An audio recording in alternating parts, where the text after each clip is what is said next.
It's another edition of Time About the Movies, and today we're taking a look at the films of November 2nd, 2001. And we've got a lot of good movies to look at today. In fact, we're heading into a pretty packed 2001 holiday movie season. There's going to be a lot of notable movies that we'll take a look at over the next couple of weeks. Some that started off significant franchises, other ones that had significant places in their own history at this time of the year. But let's go ahead and start off with the first one that we have here, and that is Disney and Pixar's latest film, Monsters Incorporated.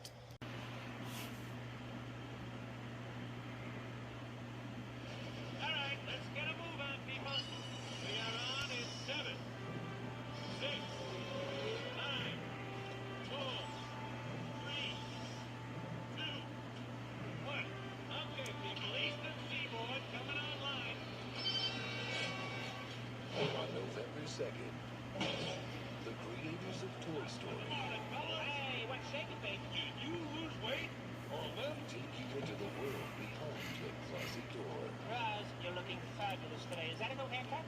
New makeup. You've had a lip. You've had a tuck. You've had something. We've always been afraid monsters were there. Scary feet, scary feet, scary feet. Look, the kids away. Waiting to scare us. Twins and a bugbear. But what we didn't know is that we scared them. You can't almost touch me. You can't touch a child. They're toxic. If a kid ever got through one of our doors, the results would be catastrophic. Walt Disney Pictures presents Kitty, that thing is a killing machine. a Pixar Animation Studios film.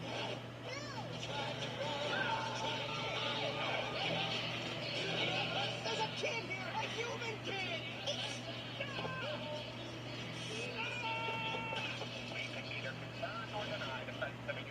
Let's keep it. I always wanted a pet that could kill me. What are you doing? Monsters Incorporated. It's a musical. So help me, and cut. So the story of Monsters Incorporated follows two monsters employed at the titular Monsters Incorporated. Top scarer James P. Sullivan, a.k.a. Sully, played by John Goodman, and his one-eyed partner and best friend Mike Wazowski, played by Billy Crystal. Monsters Inc. employees generate the city's power by targeting and scaring children, but they are themselves afraid that children may contaminate them.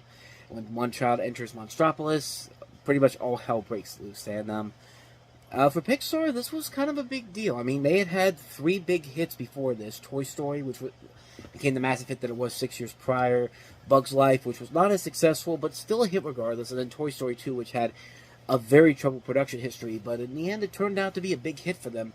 And this was kind of another test to see whether or not they could still hold it together, despite everything that happened with Toy Story 2. And the results of this movie paid off pretty well. This is still a very fun, very heartwarming animated movie.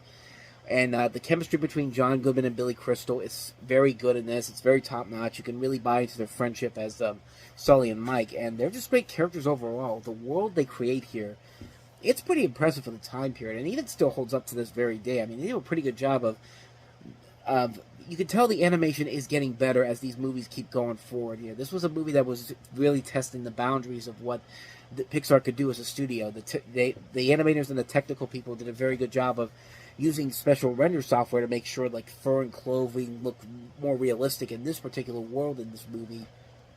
And they do a really good job of expanding the world that these characters can live in. I mean, Toy Story is pretty much straightforward when you think of the boundaries of the world that they could go into. Like in the first Toy Story, they'll go to a couple places that are outside of their home, but it's not as like grand and epic as it is in this type of movie. And even in Bug's Life, which it's on the small island, but the way they're able to like expand the world in there is very impressive in general when they're on there for most of the movie. This movie I felt like was the real test to see how far they could take it out, because not only do you have the city themselves, but when you get to see what the doors are all like, when all the doors are put into basically storage, and you see that world that they have to go through, it makes for a very fun, thrilling action climax at the end of the movie, and it's just a ton of fun. It's a very solid film, great animation, great comedy. It takes a little bit from some movies that from some shows that came before it. Of course, Our Real Monsters comes to mind in particular with this type of film, but they find a way to make something unique and very different with it, and for the most part, it generally does work very well. It's a very well-made film, a quality film overall. Not much more I can say about this one that hasn't already been said. Monsters Incorporated is a classic movie.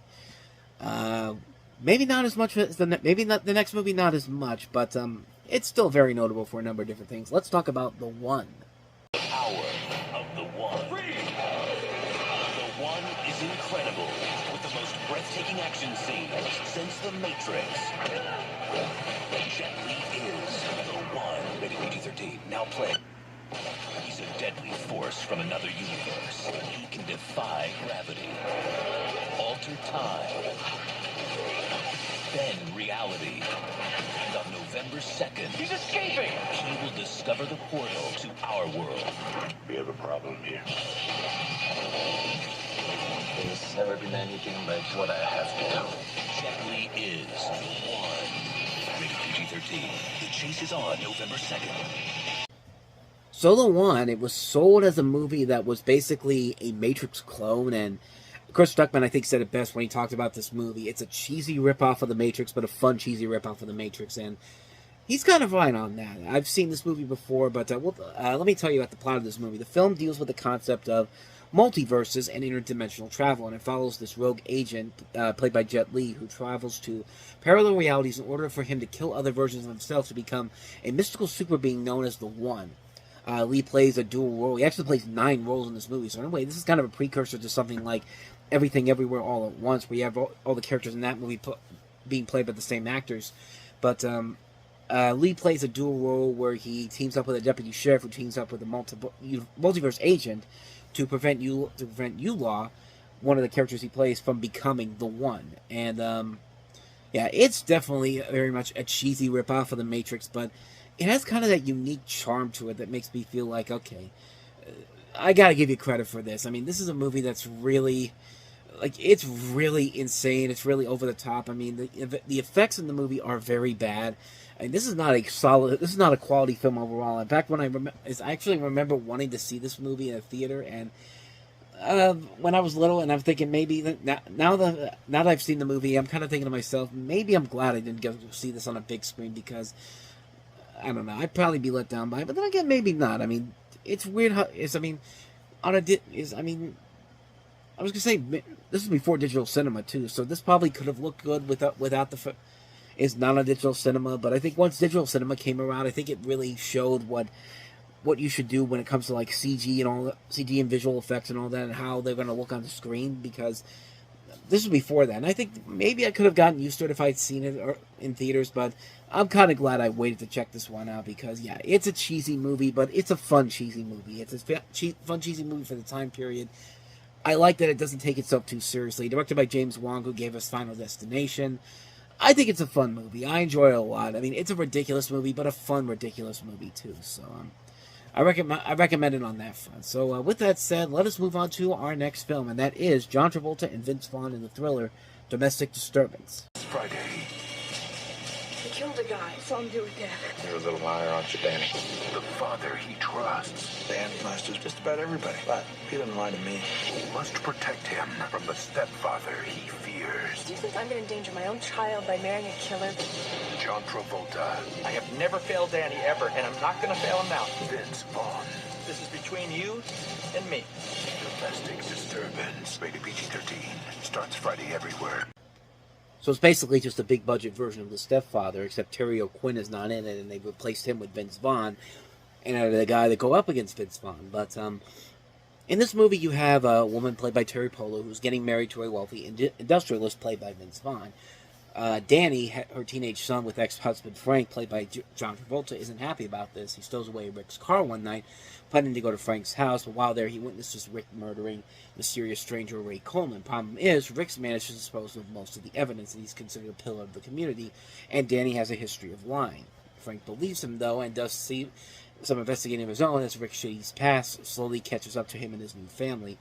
And what's funny about this movie is that Vince Vaughn pretty much was an asshole in real life, because he literally got arrested and charged for fighting in public with people outside of the making of the movie. And Steve Buscemi, one of the guys he was working on with the movie, was stabbed several times, and basically he had to go to court, and he entered a no contest plea, and the minor charges he had were dropped about 6 months later. So he was a monster in real life and in this movie. But But yeah, the movie itself is pretty much what you think it is. If you saw The Stepfather, it's pretty much that movie. It's that film that's just kind of like, oh, this is like, I mean, honestly, this would be like a movie that would be seen as the made-for-TV movie of the week on CBS or NBC around this time period. I mean, this doesn't feel like a movie that needs to be seen on a big screen, except for the fact that, hey, we got Johnny Depp. Hey, we got Vince Vaughn. I mean, box office gold, I guess. But, I don't know. I don't think so. But,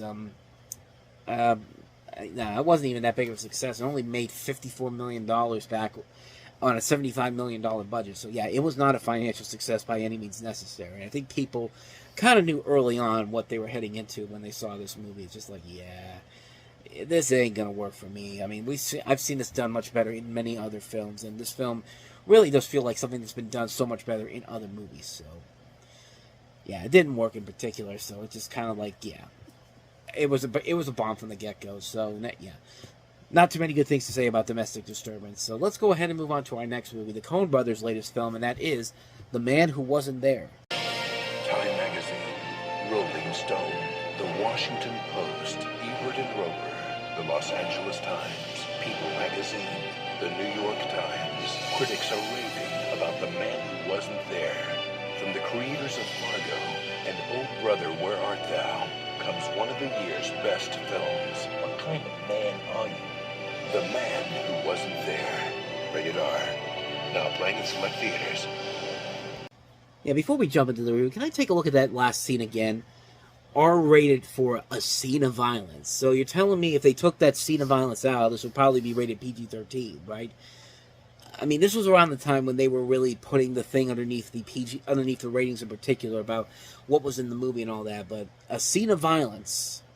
So wouldn't that mean every PG-13 action movie at this point would have to be rated R because of that scene of violence? I mean, what makes this scene of violence so unique that it has to have that underneath it? I mean, I don't know. I just thought that was kind of amusing when I saw that. But The Man Who Wasn't There, this is a film set in 1949, and it tells the story of Ed Crane, played by Billy Bob Thornton, who is a withdrawn barber who leads an ordinary life in a small California town with his wife, who he suspects is having an affair with her boss. The Crane situation changes when a stranger comes into the barbershop and offers him an opportunity to join him as a partner in a promising new business in exchange for an investment of $10,000. Drawn to the idea, Crane plans to blackmail his wife's lover for the money. It's a movie that's basically set in black and white, employs a lot of voiceover narration, basically an homage to classic film noir. It has like classical music set to plot in a small town, features a protagonist from outside the criminal underworld. It's a movie that's very similar to what the Coen Brothers had done with the Hudsucker Proxy a couple years ago, which I think is a much better movie overall. Not to say that this movie is bad per se, but it's a movie that definitely, that trailer pretty much tells you that this movie was not meant to be a film that was supposed to be widely marketed to people, because, quite frankly, you couldn't tell what the movie is. If you were a member of the general public, you couldn't really tell what the movie was trying to sell you on in the long run. Like, what were they trying to sell you with that? I mean, like, hey, everybody loves this movie, you should go check it out. Okay, what's it about? Well, we can't tell you that. It's just like, and to me, I think that's the worst thing about the movie in particular, is that the movie feels like it doesn't know how to sell itself, but at the same time, though, it's not a bad movie. It's a movie that has a lot of good things about it. A good cast: Billy Bob Thornton, Frances McDormand, Michael Badalucco, Richard Jenkins, Scarlett Johansson, Tony Shalhoub, James Gandolfini. Terrific cast. Great cinematography, once again, by Roger Deakins. It's the Coen Brothers doing what they do so well, but maybe a little too well. Maybe it's one of those ones where it does feel like a film that is for a very niche audience, and one that would not sell to everybody in particular. And I think that really hurts in the long run when it comes to the film's success in the box office, because it did not do so successfully at the box office, not too surprisingly, because of the fact that the marketing didn't really sell the film that well. But certainly not one of the worst things the Coen Brothers have done. I mean, they've done much worse than this, but like I said, it's not even a bad movie. It's just underwhelming, especially when you consider that these guys were coming off 3 great movies in a row, with Fargo, and then The Big Lebowski, and then Oh Brother, Where Art Thou? And then this was their next movie, and it's like, yeah, it's fine. It's definitely could have been a whole lot better, though, all things considered. So that's The Man Who Wasn't There. Now let's go ahead and move on to the last film we have here, and that is the romantic drama Amelie. Once upon a time, in a magical place called Paris, there lived a young woman who decided to change other people's lives for the better. Over 150 top critics agree Amelie is one of the best pictures of the year. The New York Times calls it a dazzling achievement. And now it's the winner of 4 European Film Awards, including Best Picture of the Year. Believe in the magic of Amelie. Eligible in all categories, including Best Picture. Rated R. So Amelie is really more of a French romantic comedy. I think I said it was a drama, but it's more of a comedy. And it follows a whimsical depiction of a contemporary Parisian life set in Montmartre. It tells the story of a shy, introverted, and quirky waitress played by Audrey Tautou, who decides to change the lives of those around her for the better while dealing with her own isolation. And it's one of those movies that really is one of those ones where you think it's going to be like a really lazy chick flick overall, or as Jay Sherman likes to say in The Critic, pretentious, snooty French films, But no, it's a surprisingly delightful and very charming romantic film. It makes you realize that, you know, the director of Alien Resurrection is actually a lot better than that movie gave him credit for. I mean, Alien Resurrection was one of those ones where it's just like, what are you doing in this movie? I mean, like, who decided that this guy should be directing that? But here's a movie that makes you say, okay, this guy actually has some value to him. He's actually a good director. And he does show here. The visual look of the movie is incredible. Like, the visuals are really the strongest elements of the movie. Like, it's beautiful to look at. The cinematography is top-notch. The way the city looks is amazing. And Audrey Tautou, I think, gives a great performance overall to lift the spirit of the film overall. It's a very unique film on so many different levels. It's a film that very much is very compelling. It's very much a movie that keeps your attention throughout the course of its running time. It reminds me a lot of one of my favorite movies, Midnight in Paris. I mean, it's a movie that lets you see the beauty of Paris in a way that you've never experienced it before. This one does it more artistically, but I like Midnight in Paris a little bit better, even though it's more simplistic. But this is a movie that I really, really have grown to appreciate over the years. It's one I kind of steered away from it because, like I said, it looked like a cheesy rom-com, but it's a film that I'm really much surprised that I did not get to see the first time around because, man, I really love this movie. I think it's a very good film that really deserves a lot more attention. Beautiful to look at, a very well-made film, good storytelling overall, great cast overall. It's a great movie. It's one you probably have not seen, but please check out Amelie, man. It's definitely worth it. If you're looking for a good romantic comedy and a good French film, a really good French film, a modern-day French film, I should say, this is definitely one of those ones that you should definitely check out. Amelie's great. And so with that said, we wrap up another edition of Time About the Movies. The next time we meet, we'll only have 3 films to look at this time around. Jack Black and Gwyneth Paltrow in the Farrelly Brothers' new movie, Shallow Hal. We also have Gene Hackman in the movie Heist, and also Life is a House. So, 3 movies in general to look at. We'll take a look at those on the next episode. But until then, thank you so much for watching. And if you want to see more videos like this, please hit the playlist on the next page. Check out the previous episode. And also, don't forget to hit the like and subscribe button if you want to see more videos like this on this channel. Now, don't go too far away, because coming up next on Time About the Movies Flashback, we're flashing back to June 10th, 1988. We'll take a look at 3 notable films, including Bette Midler and Lily Tomlin in Big Business, Sean Connery and Mark Harmon in The Presidio, and Poltergeist 3. So we'll take a look at those 3 movies on Time About the Movies Flashback, which should be coming up right after this.